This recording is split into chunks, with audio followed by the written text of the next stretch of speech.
नमस्कार, मैं अभिनव मिश्रा अपने चैनल आई डिज़ायर पे आपका स्वागत करता हूं। आज के वीडियो में हम दो बातों की वजह से खास है। सबसे पहला कि ये वीडियो आपके जेब से जुड़ी हुई काम की बात है, और दूसरा आज की मैं एक नए वीडियो सीरीज़ का स्टार्ट करने जा रहा हूं जिसका नाम वायरल चेक है। और इस सीरीज़ में सिर्फ वही टॉपिक्स में बात करूंगा जिसका असर आपसे सीधे है और सोशल मीडिया पे उस विषय पर काफ़ी भ्रम फैला रखा गया हो। आज के टॉपिक भी कुछ ऐसा ही है जो आपके जेब पे भी असर डाल सकता है, और दूसरा सोशल मीडिया पे भी इस विषय पे बहुत भ्रम फैलाया जा चुका है ऑलरेडी। हम आज वायरल चेक करने जा रहे हैं रुपये 2000 से ज़्यादा की यूपीआई पेमेंट के चार्जेस वाले वायरल खबर की सच्चाई पे।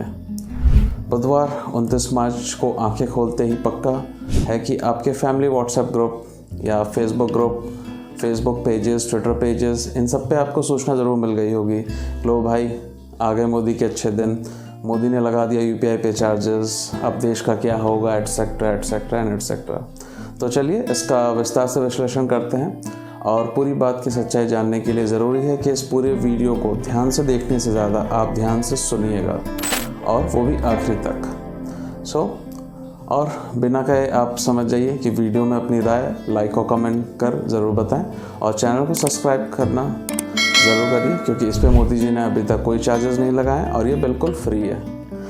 हर वीडियो की तरह बेसिक्स और फैक्ट्स से शुरुआत करते हैं। आगे बढ़ने से पहले करंट एज प्रोसेस, जो अभी क्या करंट प्रोसेस क्या है वो मैं समझाने की कोशिश करता हूँ। पहले अभी हम कोई भी यूपीआई पेमेंट करते हैं किसी मोबाइल नंबर पे, क्यूआर स्कैनर पे, यानी जैसे पेटीएम ऐप हो, फ़ोनपे ऐप हो, जीपे हो, अमेज़न पे हो, एटसेट्रा, कोई भी स्कैन किसी भी तरह के बैंकों को पेमेंट का डायरेक्ट भी कर सकते हैं, और वो फ्री में भी है, भले वो पेमेंट लाख रुपए का भी क्यों ना हो। हम directly bank to bank transfer करते हैं। ये बात हो गई यूपीआई की। अब बात समझते हैं क्रेडिट पेमेंट इकोसिस्टम के बारे में।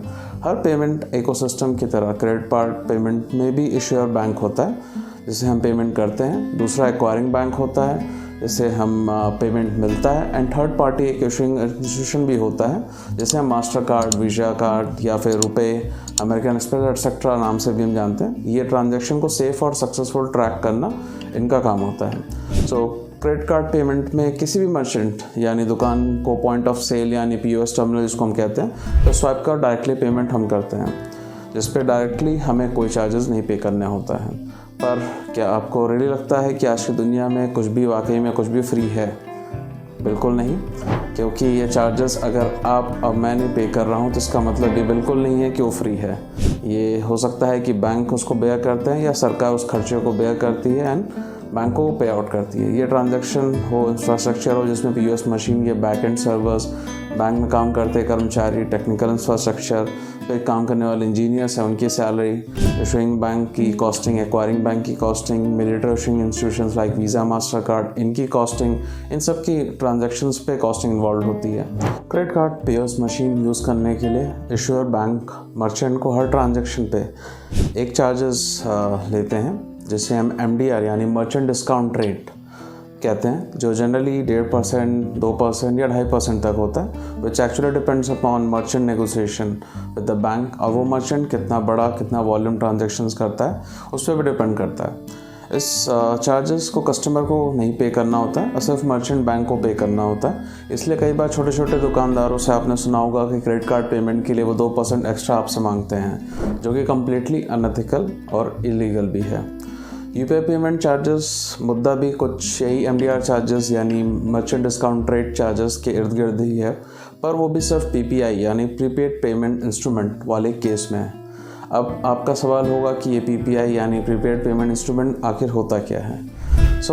यूपीआई पेमेंट में अभी हम किसी भी पर्सन या यूपीआई नंबर या क्यूआर स्कैन या पेमेंट भेज देते हैं, जिसको हम पीयर टू पीयर या पर्सन टू पर्सन यानी P2P बोलते हैं, और यही पेमेंट अगर मर्चेंट को हम क्यूआर स्कैन कर पेमेंट करते हैं तो P2M यानी पीयर टू मर्चेंट बोलते हैं।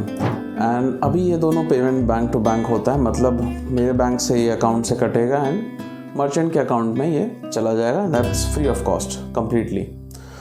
यहाँ तक जो भी मैं बातें और प्रोसेस अभी आपको समझाया थोड़ी देर पहले, वो उसमें कोई बदलाव नहीं हुआ है, और आगे भी नॉर्मल जनता जो बैंक से P2P या P2M यूपीआई पेमेंट चार्जेस करेंगे उनको एक पैसे के भी कोई चार्जेस पे नहीं करना है। कोई भी ट्रांजैक्शन ऐसा करेंगे उनको कोई पेमेंट नहीं करना है, भले वो 1 रुपये का हो चाहे लाख रुपए का ट्रांजैक्शन हो, तो इस पर एग्जिस्टिंग कोई भी चार्जेस नहीं होने वाले हैं। तो फिर सवाल आता है कि आखिर ये चार्जेस लग कहाँ रहे हैं।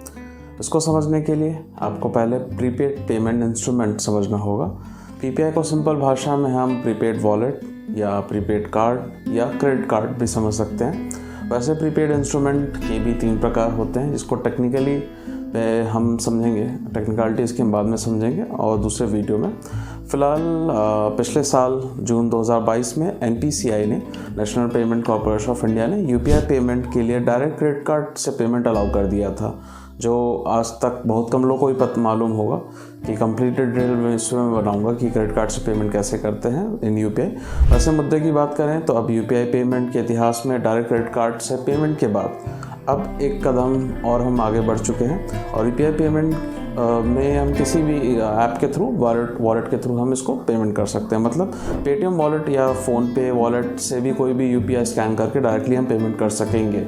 ये पूरा मुद्दा एक्स्ट्रा चार्जेस सिर्फ इन्हीं प्रीपेड इंस्ट्रूमेंट जो हैं, पेमेंट इंस्ट्रूमेंट, उन चार्जेस का है, जो क्रेडिट कार्ड की तरह सिर्फ मर्चेंट को ही देना होगा, ना कि कस्टमर को। वो भी मर्चेंट को सिर्फ 2000 से ज़्यादा का प्रीपेड पेमेंट इंस्ट्रूमेंट से पेमेंट रिसीव करने पे देना होगा। ये बात NPCI ने साफ शब्दों में क्लैरिफाई ऑलरेडी कर दिया है। बहुत लोगों को ये भी नहीं पता होगा कि ये खबर जो कि 1.1% चार्ज की बात कर रहे हैं, वो एक्चुअली सिर्फ एक category, single category convenience store payment में है, जबकि म्यूचुअल फंड इंश्योरेंस पे 1% है, एजुकेशन टेलीकॉम रेंटल पे 0.7% है, पेट्रोल स्टेशन पे सिर्फ और सिर्फ 0.5% है। और मैं फिर से रिपीट करूंगा कि ये क्रेडिट कार्ड पेमेंट की तरह UPI मर्चेंट को ही बेयर करना है कॉस्ट, वो भी 2000 से ऊपर का करना है। अब मोस्ट इम्पॉर्टेंट, जब 2000 से ऊपर का पेमेंट सिर्फ प्रीपेड पेमेंट इंस्ट्रूमेंट के साथ पे किया गया हो, तब वो भी वॉलेट या क्रेडिट कार्ड से, नॉर्मली बैंक से UPI पेमेंट करने पे कोई भी इसके चार्जेस नहीं हैं। और जैसा कि हमने आज तक हमने पेमेंट आज तक किया है, वो कंटिन्यू चलता रहेगा। सो होप आपको ये बातें पूरी समझ में आई होंगी और अब ये जो भ्रम पूरे सोशल मीडिया में फैल रखा है, आप इसको क्लैरिफाई दूसरों से भी करेंगे। दोस्तों, तो आप शेयर करिए इस वीडियो को एंड लोगों को समझाइए कि क्या चीज़ इसमें गलत है। आपको सारी बातें टेक्निकली, फंक्शनली सारी कुछ समझ में आई होंगी। आपको कोई भी क्वेरी हो, आप कोई भी संशय बचा हो आपको, तो ज़रूर आप कमेंट करके मुझसे पूछ सकते हैं। मैं आपके सारे पॉइंट्स को क्लैरिफाई ज़रूर करूँगा और इस वीडियो को आप ज़रूर शेयर करें ताकि लोगों के अंदर अवेयरनेस आए, लोग समझें कि क्या सही है क्या गलत है। क्योंकि आपने देखा होगा कि बहुत सारे न्यूज़ चैनल इवन सजेशन को तुरंत पेश करने के चक्कर में उन्होंने तुरंत तेज़ी में, उन्होंने बिना क्लैरिफिकेशन दिए हुए सिर्फ हेडलाइन बनाकर प्रिंट कर दिया हर जगह, बट लोगों को, नॉर्मल जनता को इसके बारे में कुछ भी नहीं पता कि ये होता क्या चीज़ें हैं। सो होप आप इसको आगे तक ज़रूर पहुँचाएँ और आपको कोई भी डाउट हो तो आप पूछ सकते हैं मुझसे। और वीडियो देखने के लिए बहुत बहुत धन्यवाद। नमस्कार।